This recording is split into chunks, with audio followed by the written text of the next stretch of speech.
दोस्तों ऐसा चक्रव्यूह तैयार किया गया कि मोदी शाह की जोड़ी बुरी तरह से फंस गई है। वो एक तरफ से अपनी वही रवायत लगातार जारी रखना चाहते हैं जो 2014 से 2024 तक रही, जब वो प्रचंड बहुमत की सरकार में थे, यानी बीजेपी के पास प्रचंड बहुमत था।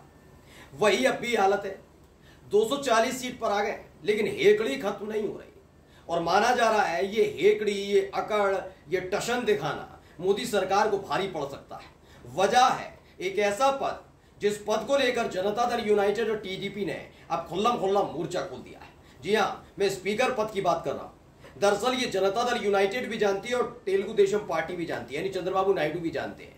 ये दोनों, नीतीश बाबू और नायडू बाबू दोनों जानते हैं कि अगर बीजेपी ने अपने पास इस स्पीकर के पद को रख लिया तो वो आसानी से उनकी पार्टियों को तोड़ सकते। उन्हें विपक्षियों की चिंता नहीं है, कांग्रेस की चिंता नहीं है, समाजवादी पार्टी की चिंता नहीं है, बल्कि नायडू साहब अपनी चिंता करते हैं, अपनी पार्टी की चिंता करते हैं।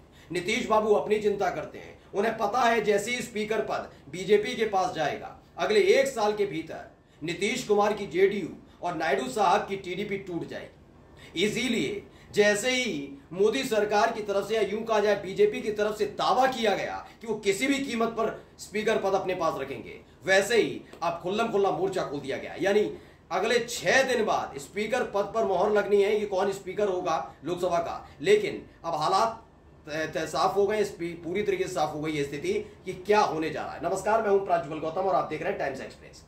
हमने आपको लगातार दिखाया कि स्पीकर पद को लेकर टीडीपी और जनता दल यूनाइटेड दोनों दावा कर रहे हैं। 6 दिन बाकी रह गए। इन 6 दिनों के बाद एक बड़ा महासंग्राम होगा। 6 दिन बाद नहीं, मैं अभी कह रहा हूं 24 घंटे के अंदर, यानी 22 तारीख को एक बड़ा महासंग्राम हो सकता है। खासकर जनता दल यूनाइटेड और टीडीपी को लेकर दावा किया जा रहा है, वो असंतुष्ट है इस बात को लेकर, क्योंकि उन्होंने जब कैबिनेट मंत्री मांगे थे तो एक कैबिनेट मंत्री, एक राज्य मंत्री थमा दिया। फिर जब उन्होंने अच्छे विभाग मांगे थे तो विभाग के नाम पर झुंझुना पकड़ा दिया। ये तमाम चीजें हो रही है, लेकिन उन्होंने कहा कोई बात नहीं, अब लास्ट है हमारा स्पीकर पद को लेकर, अगर मानेंगे ठीक, वरना समर्थन कभी भी खींच लेंगे। लेकिन बीजेपी डरी हुई है कि अगर उसने ऐसा कर दिया, यानी कि बीजेपी के पास अगर स्पीकर पद नहीं रहा, तो मोदी जी आगे ज्यादा दिनों तक प्रधानमंत्री नहीं रह पाएंगे। ये पूरा समीकरण आपको समझाऊंगा, लेकिन सबसे पहले खबर पढ़िए क्या है। न्यूज 18 ने खबर छापी, ना टीडीपी और ना जेडीयू लोकसभा स्पीकर पद अपने पास रखेगी बीजेपी, राजनाथ के जिम्मे मनाने का काम। राजनाथ सिंह को एक काम दिया गया, दरअसल मोदी जी स्वीकार्य नहीं है, राजनाथ सिंह को जिम्मेदारी दी गई। इसका मतलब आप समझिए, ना अमित शाह की कोई सुनना चाहता है, ना मोदी जी की कोई सुनना चाहता है, और वो भी ऐसे हालात में जब 240 सीटों पर बीजेपी सिमट कर रह गई है। यानी कि दोनों ही नेताओं से कन्नी काटते नजर आते। इनको पता है ये तानाशाही वाला रवैया, तरीके से हमने कह दिया तो कह दिया, मैंने जो बोल दिया फरमान हो गया, उस तरह की टेक्निक पर चलते हैं। इसलिए इनके सहयोगी दल, क्या बीजेपी के कोई नेता अब इनसे बात करने के लिए तैयार नहीं है। ऐसे में विपक्षी जो सहयोगी दल है वो कैसे इनसे बात कर लेंगे। कुल मिलाकर राजनाथ सिंह को काम पर लगाया गया कि भैया आप ही जाकर समझाओ, आप थोड़े बहुत स्वीकार्य आदमी हो, लोग आपकी बात सुन लेंगे, इसलिए इनको काम दिया गया है। दरअसल टीडीपी और जनता दल यूनाइटेड दोनों स्पीकर पद पर टिके हुए हैं। ऐसा नहीं जेडीयू और टीडीपी में लड़ाई चली, नहीं, जेडीयू और टीडीपी दोनों इस बात की दावेदारी कर रहे हैं कि उनको स्पीकर का पद मिलना चाहिए, उनकी पार्टी को, चाहे जेडीयू को मिल जाए या टीडीपी को मिल जाए। क्योंकि बात स्पीकर के पद की नहीं है, सिर्फ उनको डर सता रहा है, खाया जा रहा है डर। उनको मालूम है जो अभी तक कांग्रेस कह रही है, विपक्षी नेता कह रहे हैं, शिवसेना के नेता कह रहे हैं, उद्धव ठाकरे कह रहे हैं, अरविंद केजरीवाल कह रहे हैं, संजय सिंह कह रहे हैं, अखिलेश यादव कह रहे हैं, ये जो लोग कह रहे हैं ना, ये हवा में नहीं कह रहे हैं। और नायडू और नीतीश कुमार मजे हुए खिलाड़ी हैं राजनीति के। वो लंबे वक्त से देखते आए कि कैसे पार्टियां तोड़ी गई। शिवसेना तोड़ दी, एनसीपी तोड़ दी, चिराग पासवान की पार्टी तोड़ दी, सबकी पार्टियां तोड़ी गई हैं। ऐसे में उनकी पार्टी को बख्शा नहीं जाएगा।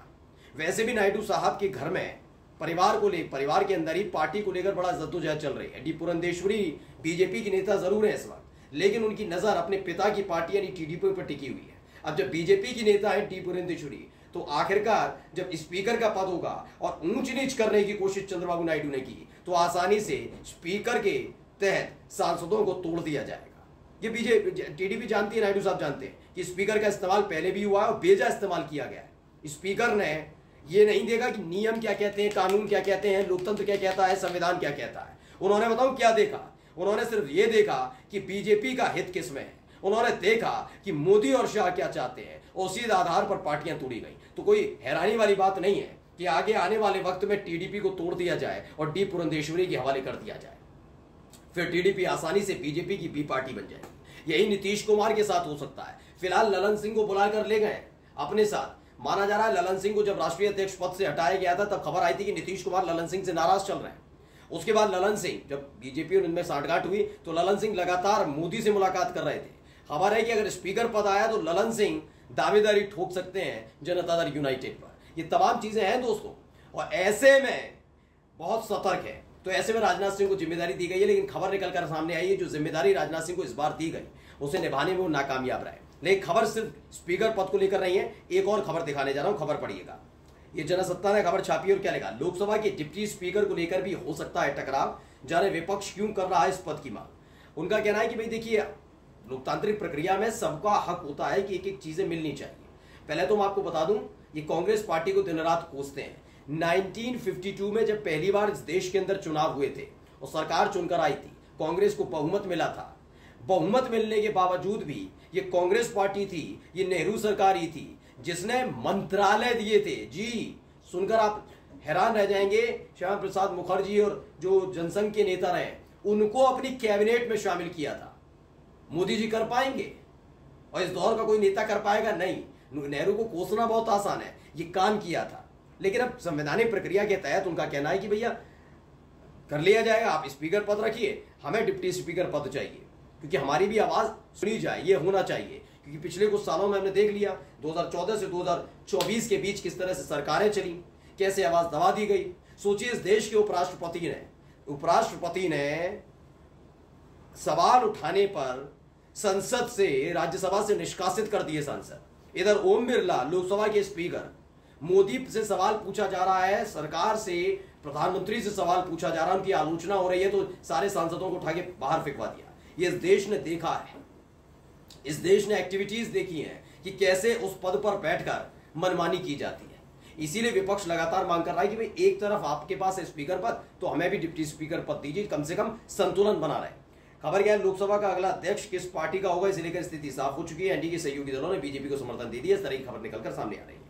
अब इससे साफ है कि लोकसभा अध्यक्ष का पद बीजेपी अपने पास रखेगी, विपक्षी दलों से भी इसे लेकर समर्थन मिल सकता है। हालांकि डिप्टी स्पीकर पद को लेकर थोड़ा टकराव की स्थिति देखने को मिल सकती है। विपक्षी दल इस बार संख्या के आधार पर डिप्टी स्पीकर पद को लेकर कोई समझौता करने के मूड में दिखाई नहीं दे रहे हैं। यानी बात सिर्फ अब स्पीकर पद को लेकर नहीं है कि खींचा जाएगा समर्थन, नाराजगी व्यक्त की जाए, ऐसा नहीं है। सारा का सारा खेल स्पीकर पद और डिप्टी स्पीकर पद को लेकर है।